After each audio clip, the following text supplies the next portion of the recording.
Are we having a party here? I don't know.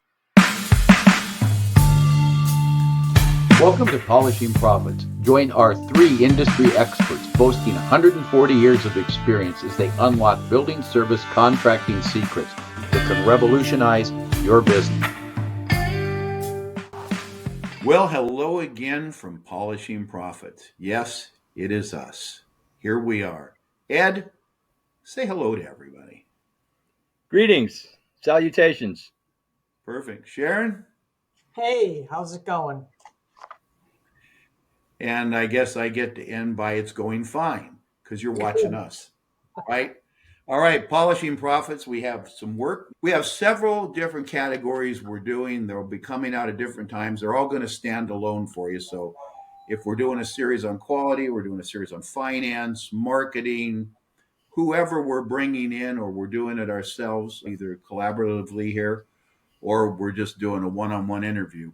You can pick these up and they will work for you at any time. They're all standalone modules. So you should get something out of every module. And I know Ed's a proponent of this.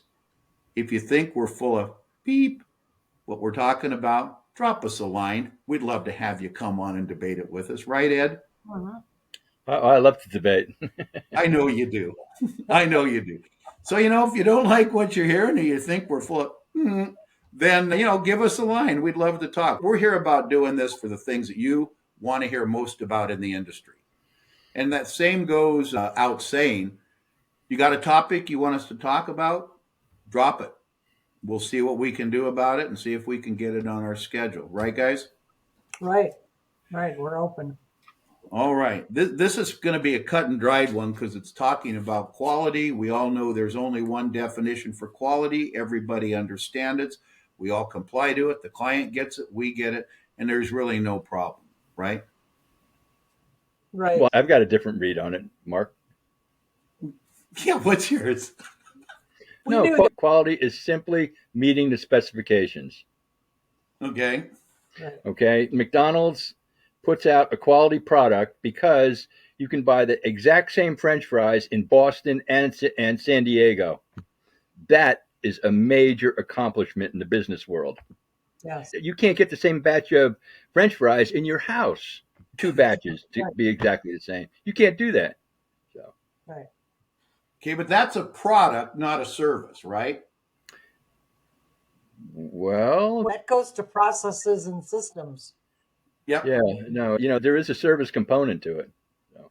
But I think if we had to look at it, the point, like Sharon said, that's a system that can produce the same thing. And again, they're not using the same people 2,000 miles apart or 6,000 miles on the other globe. They're using the same processes, the same equipment, but they've got a methodology. They've got a quality management system to put that same product out. So what does quality mean? In my opinion, we've had this discussion on the backside. I think almost anyone could agree, we'll see, that quality, if the customer is paying their bill on time every month, if the customer is renewing my contract every year, and I'm keeping my customers longer, so if they're coming back and they're buying more and more frequently, then I must be doing something right with my service delivery. So one measure of quality is how long do I keep my customers? Do I get my annual renewals? And is my money in the bank on time? Now, granted, there's a lot that goes under that, but I think I'm not positive. I could almost get a universal agreement. That's a good high level measure or a lagging measure of what quality is. Sharon? Well, I think that quality, I feel as though quality is defined by the customer, and what's a quality service delivery for one may not be for another. Mm-hmm. So it's almost difficult for us to have a system where everything is the same in every building because the expectations are different in every building. And so for the wise supervisor, business owner, to key into that expectation level and develop your service delivery around that expectation, which includes obviously the scope of work, meeting the scope, and delivering on that scope that's going to meet your customer's expectation of what you do. I've always been a firm believer that the call to cancel should never be a surprise. Okay, you should be tuned in to that customer, not only relationship building, which is a whole different topic, but where you are and where you stand in terms of how they feel about the quality you're delivering and the service you're delivering. You need to know that. So getting that call to cancel when it's out of the blue means somebody dropped the ball somewhere. There was no communication. And Well, it's the difference between having to sleep on the sofa or you got to leave and go to a hotel. Well, if you're on the sofa, you're still in the game, right? So to Yeah, you speak. still are in the game if you're on the sofa.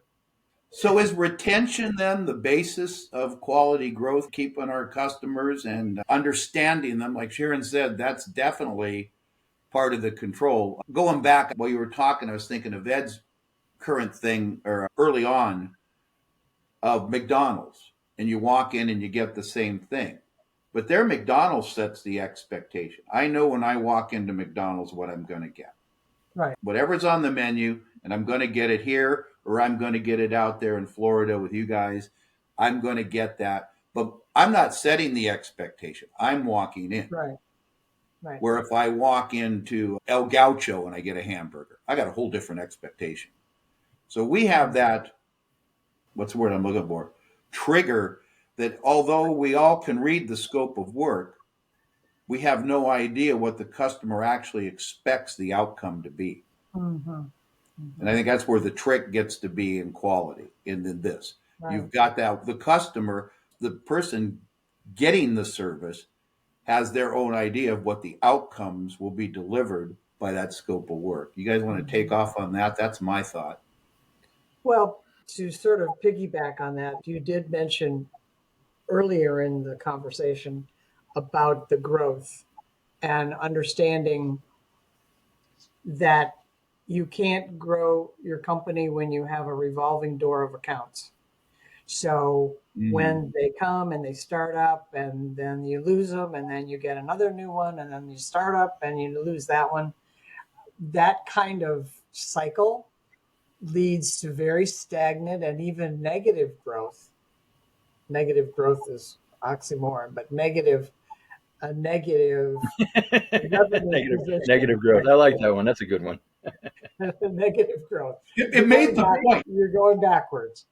So that's negative growth, right? When you go back. Negative growth.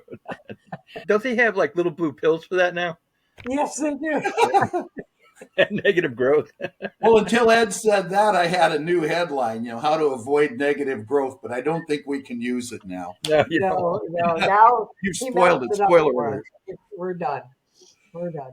Thanks, Ed. So We needed that. My point being is that you have to continue to build upon accounts, retaining accounts, keeping those, getting new ones, keeping those, and just stacking on the pile.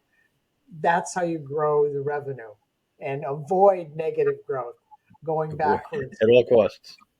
Right. I want to warn the I will live audience. that down. I know it. I will never live that down. I want to warn the audience here. You never know what you're going to get on this podcast. Seriously, we've all known each other decades and worked together, and it's pretty much a free for all from our side. So Right. Don't expect the same old approach. We're going to go right down the line with things. We're going to talk about stuff, and I guess even little blue pills. I'm not sure. Avoiding negative growth. Ed, only you. Sharon, I walked right into it, though. I walked right into it. oh, that's like the door. That's like the door opening, and you're walking in, and it hits you flat in the face. I did. Boom. I did. After it came out of my mouth, I knew it was too late. But anyway, you can't get back those original costs, the startup costs, the customer acquisition costs, the revenue, the profit. You can't get those back when you continue to lose accounts, any accounts. It's not a healthy situation. So if you're losing them, not for price, and that comes into play because people have to see value in what you're providing. But if you're losing and you find out that it's because of quality, that's a real problem because that should not exist in your company. I mean, it will, but it's a problem that needs to be addressed. You guys remember logbooks? Yes, You remember with logbooks? I remember with logbook. NCR paper. Yes, yes. Yeah. What I did was I never threw them out. By the time it was over, I had a whole file, one of those file boxes, cardboard file boxes, full. And the data in there was extraordinarily valuable because you could go through there, and if you're looking for similarities, if you see across 25 different buildings, well, the windowsills are dusty. You know Yeah. what? 25 different accounts tell you that. Chances are, Right. same thing with the sore points, a dirty bathroom, missing restroom supplies, all that. Well, if you take that back to the root cause, you've either got poor trainer that's training everybody the same Mhm. way, or a supervisor that doesn't understand what they're looking for. But if it's over 25 accounts and 10 different supervisors, and you got one person training, you can pretty much guess you got a training problem. Yeah, Definitely. yeah. You can pinpoint the problems. Good Yeah. old quality. Yeah, it's not easy. And I think customers have to feel that you care and that you have concern for their account. If a quality issue is repeated and not corrected, and then repeated again and not corrected, then you're just setting yourself up for a bad ending because customers will seek out people who care about them. And if you can't demonstrate your care and concern, then chances of keeping the account very long are pretty slim, pretty negative. Negative growth. Yes. That when you're talking, it reminded me that I don't know if this is exactly correct, but it costs 7 times more to replace that customer than it does to Yeah, keep them. I've heard that. Yeah. Yeah. I think that's the consensus. I know that goes back and forth between 7 and 10. It's probably true, It's most likely true. So Yeah. I think so. Well, and Sharon talked about, the cost of losing them, but now we've got to add on to that the cost of getting them. And Yes. the cost replacing of it. customer acquisition, the cost of customer closing, we haven't even gotten into those areas. If I wonder if the people out there, if we said, what's your customer retention rate? What's the average lifetime value of your customer? I wonder how many could actually answer that. How many could tell you that it cost me, 2 years and $8,000 to secure this client? Mhm. We used to keep track of that kind of stuff. Yes. Everybody should be keeping track of that. I had a customer that ran an $8 million plumbing company, and he used to tell me I have no cost of marketing. Well, the owner did all the marketing because that was his gig, okay? And I Mhm. said, what do you get paid? He just said, well, no cost. And so I said, well, what do you get paid? He rattled that off. How much time do you put in? I mean, he's down in the capital, he's networking all the time. I mean, this guy's doing nothing but building his business and working with his team. And I said, so you don't consider yourself the cost of doing business and securing a client? He goes, well, gee, I never thought of it that way. Well, I said, if you ever hire a salesman, you're going to need to think about that. Mhm. So but those are all components of quality. It costs to get business and it costs to keep business. And once you're in that door, if you keep that business, it's definitely a cheaper proposition than going out and finding more. And I know everybody listening to this podcast in some form or another is out selling, promoting their company, and talking with their clients. And it's a lot cheaper to fix something. And like Sharon said, you shouldn't be surprised if somebody pulls you in and says, you are in deep trouble. It's just like Right. no one should ever get surprised when you bring them in to fire them. It just should be the end of a long conversation that hasn't gone well. So Well, yeah, and retention's I've just got a quick funny story from years ago that where I was first in the business, so many years ago, and had a brand new account. It was a regional bank in our area. And after the first night, I made the mistake of calling my contact and asked him how things went last night. And his answer to me was, that's your job to know. It's not my job to tell you. It is your job to know how things went last night. And that set me back on my heels. And I never, ever let that happen to me again. I I love that was, story. I love that story. And I've told that story. Yeah, no, I've got a friend and she yeah. No, that yeah, was a I great one, mean, Jerry. you better get yourself out of your chair from behind your computer screen and go look at these accounts, or have a supervisor that's doing that you trust and is going to do the job, so you know what's going on these accounts. Especially a startup, especially when you're smaller, you're so much more dramatically involved in the day to day than as you grow and you maybe pull away a little bit. But you really need to know what's going on around you, and you need to know. That would have been a perfect call to cancel. That would have been a surprise to me if we didn't do a good job the night before, but it was Well, my job to know. you got to be conscious of it also, and that's what I see is missing. Is that you've got to know that. Example. I mean, I learned all this the hard way, and the way that turned out was the day I sold my biggest company. The closing was at 10 a.m. and at 7 a.m. I'm walking a 200,000 square foot building. I want to Right. know. So, Sharon, I'm curious. I don't know. How long ago did that person give you that information? When, I mean, how long has that information That would stayed with you? be 1992. 1992 Isn't would it have been when I interesting got what sticks with us? Yeah. that. Yeah. Yes, because it just put me back on my heels. I thought I was being so cool calling him, because I knew that my competition in the area wasn't doing that kind of thing. So I thought, okay, I'm just going to really impress the crap out of this guy. And he put me in my place really fast. But it was a lesson. I thank him to this day for it, because it was a lesson that served Yeah. me well. We should do a session on lessons we remember because I bet it'd be interesting. And Yeah. we've probably got 20 hours of podcasts on that because Yes. there's Right. going to school, there's going to seminars, there's listening to things like this, but nothing beats running a business and learning firsthand. Those are the things that stick with you. Right. And I know we've all got them, and I know people listening have them too, that they could say, this hit me and helped me run my company better. Wasn't Right. pleasant. They never are, but it does help you understand.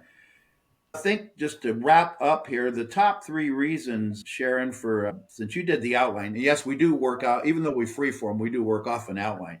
Just to close this section up, the top three reasons, at least from our collective thought, why customers drop the service. You want to go over Sure. those quickly? Sure. The first one is that they feel lack of care and concern from you.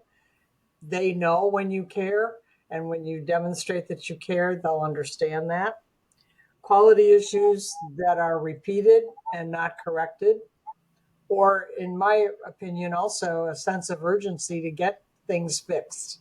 Get them fixed that day. Don't say you'll get them next time we're in, which could be 3 days away. So quality issues that you don't repeat is an important piece. And then when a customer doesn't feel they're getting the value for the price they're paying, that's when they start looking for someone cheaper, or perhaps someone that they feel will offer them a better level of service. And that revolves around money, because for some reason they're not feeling value from you. And they're more likely to start dialing for dollars, I call it. They start Yeah. calling for estimates, getting other estimates. Though that's a whole nother topic. The people you're going to find that are going to buy your service today to bail you out of a problem that's taken you 2 years to create by not providing service aren't the people Right, you want. Because if right, they're shopping today, they've already got their selection, and most of them are looking for price. right.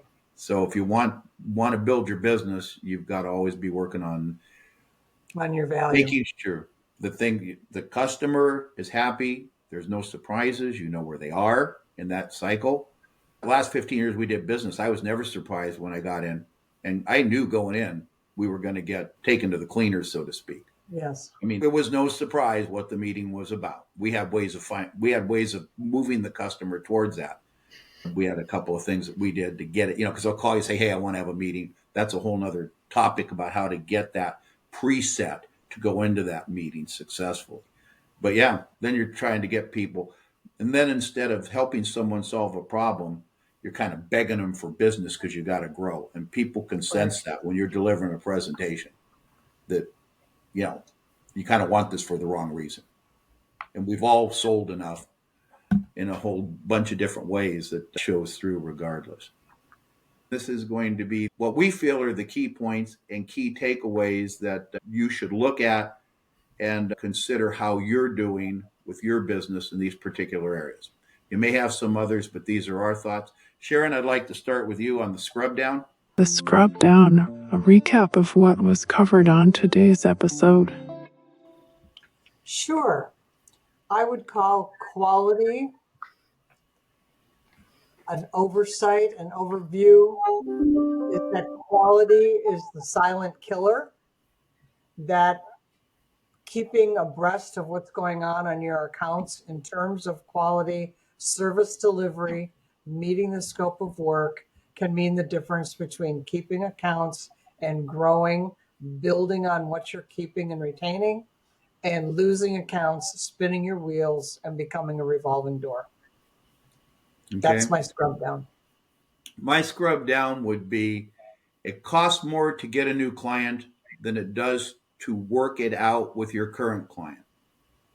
And I mean, we kept some doozies over the years that were very tough, difficult clients, and most people would throw in the towel, and they wound up staying with us 15 years. So it costs more to get a new client than it does to keep the current ones. So put your time, your effort in your running, knowing, understanding, and engaging your current client.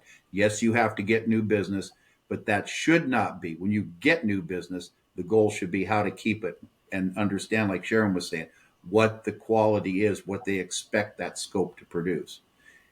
And then go out and get new business. Your drive shouldn't constantly be new business. It should be how to keep and get more out of your current customers. That's my scrub down. Eduardo, you're up. Well, you can not pay attention to the scrub down and deliver to your client a hose job. Okay. So with that, we bid you all adieu. Carefully, listen carefully. Yeah, one of the huge takeaways for me was one of the things in Quality is Free was management by wandering around. Mm-hmm. And that was pretty much one of the central things that I think I did real well, because we used to keep our clients, and it didn't matter if somebody knew the contact name and had the numbers, you know what I mean? They knew that they could count on me. And what my thing was is that, look, if you got a problem, okay, I promise I'm not going to go to sleep until it's fixed, no matter what that takes. So. Yep. That's good advice. And I think with that, we're going to say goodbye, and we'll see you in our next episode. Thanks for listening. Bye. I guess we all wave goodbye. I don't know. We'll talk to you all later.